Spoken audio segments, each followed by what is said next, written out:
Hello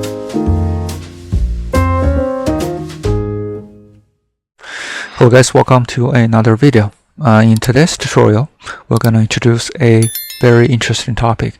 It is called LLM Wiki from Karpathy. So Karpathy is one of the OpenAI founders. So he wrote this paper, or this sort of like a short article, to discuss one problem. So because when you actually talk to a LLM, so one thing is that the information is temporary. So once you start over, then the LLM will basically retrieve a fresh new information. The other thing is that the information is very scattered, so it's not really persistent. It's here and there, and some of them are in the files, some of them are in the videos, some of them are in the PDFs, images. So it is very hard to retrieve the next time. So once you, for example, wrote something in Notion, wrote something in a piece of paper, it's very easy to forget after a while, or even just after a few days. So the idea of this wiki is that you want to build a persistent storage for knowledge. That means the knowledge can compound, so it will not be scattered everywhere. Instead, it collects everything together every day and rebuilds every day once you talk to the LLM, so that next time the LLM remembers everything that you did, and it collects all the information, all the resources you have from a specific location. Then it will start compounding the knowledge. So it's like session management, but more of a persistent session management. So it will always be there. So when you want it, you can even retrieve the things that you did or the thoughts that you had years ago. And this is very powerful because think about this. So if you have something that you did maybe a few years ago and you don't remember it, but you just keep it as a diary, or you just keep on adding things to it, and a few years later, so you don't remember this, but the storage does, and the system still kept everything that you did, and LLM kept building the information in a very structured way. So years later, you still can query everything so that it can help you to understand what you did, why you did it, and what's the outcome, why you shouldn't do it, why you should do it, such things like that. So it's a very interesting idea, and so a lot of people have already implemented this. So also in this tutorial, we're going to show you what are the best repos you can look at and how to try them out. So that being said, let's get started. If you look at the core idea of what Karpathy said, is that LLM is rediscovering knowledge from scratch on every question. So there's no accumulation, which means there's no compounding. So ask a subtle question that requires synthesizing 5 documents, and the LLM has to find and piece together the relevant fragments every time. So nothing is built up. Notebook, LLM, ChatGPT, file uploads. So the idea is different. Instead of just retrieving from raw documents at query time, the LLM incrementally builds and maintains a persistent wiki. So that's why it's called LLM Wiki, a structured, interlinked collection of markdown files that sits between you and the raw sources. So we're going to show that what does that mean, the raw sources, and also the interlinked collection of markdown files. So basically this is the idea. So build a wiki that is persistent, compounding artifacts. The cross-references are already there, and the contradictions have already been flagged. So the synthesis already reflects everything you have read. The wiki keeps getting richer with every resource you add and every question you ask. So super powerful. And so what this is good for is for personal, for research, for reading a book, for business and teams, and also competitive analysis, due diligence, and trip planning, and course notes, so on and so forth. So you can see that a lot of people actually commented on this, and they show up their examples. Feel free to check them out. It's very good projects. So there are particularly two projects that actually got a lot of attention. So one of them is called Graphify. So this project actually got almost 25K in 1 week. So right after Karpathy released the project, and this GitHub repo got very popular. And it's very simple. It implemented everything that Karpathy talked about, and also the give up examples. And if you look at the Graphify folder, you can see basically that's all it is. Very simple. It's a skill with all the different Python files, and it supports different IDEs like Adder, Claw, Codex, Copilot, Droid, and also OpenCode, Tray, and also Windows. So very simple project, very effective. So that's the beauty of it, and it's not heavy. You can just do a pip install, as they mentioned in here. Very simple, just do a pip install. So pip install Graphify install. So that's it. And then you install the skills with your favorite IDE, which is like Claw Code and Codex and OpenCode. So one command line is ready to go. So already installed it. So let's go to the Visual Studio Code. So you can see we already launched everything. So in the Claw Code, so simply put all the files inside one folder. We created actually 3 test folders. So just put a raw folder. You can name it anything you want, but since Karpathy said to put in the raw folder, we put everything in the raw folder, and it's just resources. You can put anything in it, and it doesn't have to be a Python file. It doesn't have to be a Markdown file. I can put any resource. The goal is to optimize everything in a structured way. So you can create a structured memory system or structured wiki for LLM, so you can retrieve later on. So if you be able to create something in a random folder and just cd the Claw code to it, so you can see basically the Claw code is already seeded to this test2 folder. So basically this is a working folder, and then you can see there's a raw file already run test. So this test is to show the relationship of different markdown files. So for example, the first one is attention is all you need. So this is a very old article, way before the GPT came out. And there's abstract, there's key innovations, basically self-attention mechanism, multi-head attention, positional encoding, and encoder-decoder structure.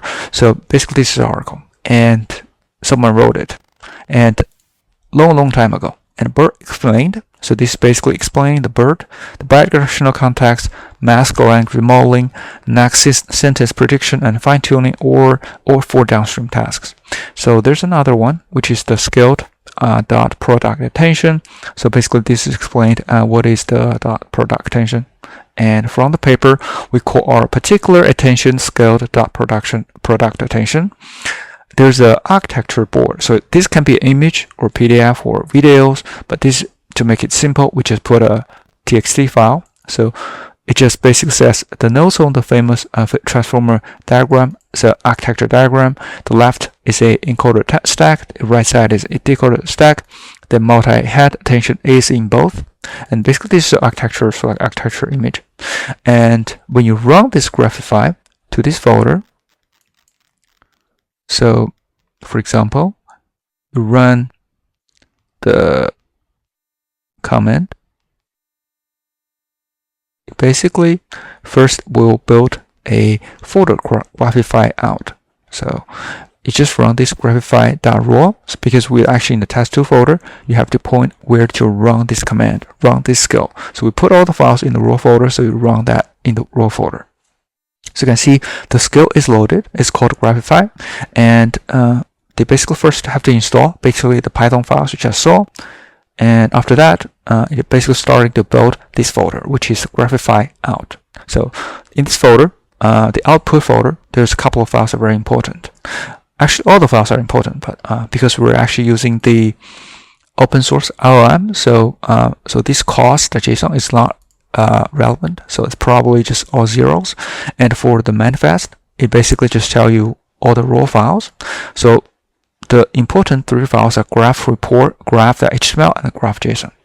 So the graph report is a summary of the output. So if you look at the graph report, so it's basically a final release of the context, which you understand the entire resources that you give it. So you can see there's a corpus check, there's a summary, there's community hubs. So basically the extraction comes first. So the first extract all the different entities from the resources. You have all the resources in the raw folder. It extracts the entities, then it builds the relationships of those entities.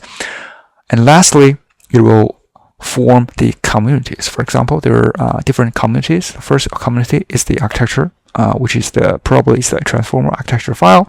Then you have this pre-trained BERT. Also another community is the attention mechanism, which is probably the paper, and also decoder encoder stacks, which is the this one, skill.product attention. So probably it's the other one, but basically they sort of like understand everything in this raw folder. So then what we'll do is basically put everything together as a report, right? So after everything is generated, it'll put it as a report. So go through this report, you will understand the resources, how the resources are structured, right? So they also have interesting sections called surprising connections. So this is something that you probably didn't know, but just looking at the files. So this is something that you probably is hidden inside the context, but they understand it through the Graphify process. So now you understand what are the entities, what are the connections, which is like the relationships between the entities. Then you have different communities, also hyper edges. So the communities, one is core transformer architecture, community 0, community 1 is BERT and pre-training, and then also the community 2 is attention mechanism, and also the last one is probably the last one is the encoder decoder stacks. Yeah, so that's the one. So basically this is the final report for this understanding of this round. And then you have this graph HTML, which is super cool. So graph HTML, if you copy and paste it, you can see that the very visual way how it works, right? So you have 4 communities. They're interconnected together. The relationship are built together. So like for the red one means red community. So skill.product attention, the transformer actor diagram, and also there's a transformer architecture.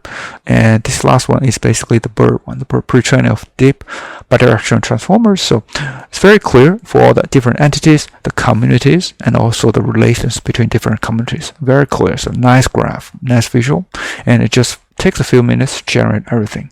So this is keep on compounding. After you put more files in this raw folder, it's gonna keep on evolving over time. So super cool. And so let's take another example. So basically, this is the graph report, which is the final report, and also graph HTML, which is the visual. The graph JSON is probably something that you definitely want. So the graph JSON, this is the part you use the query for. So if you eventually build a graph for everything, for every knowledge, every resource, then they store the structure inside this graph.json, and it involves updates over time automatically. So if you see this one, and you can run query against it. So for example, in this README, they also said you can run the JSON with it. So the JSON file, the graph JSON.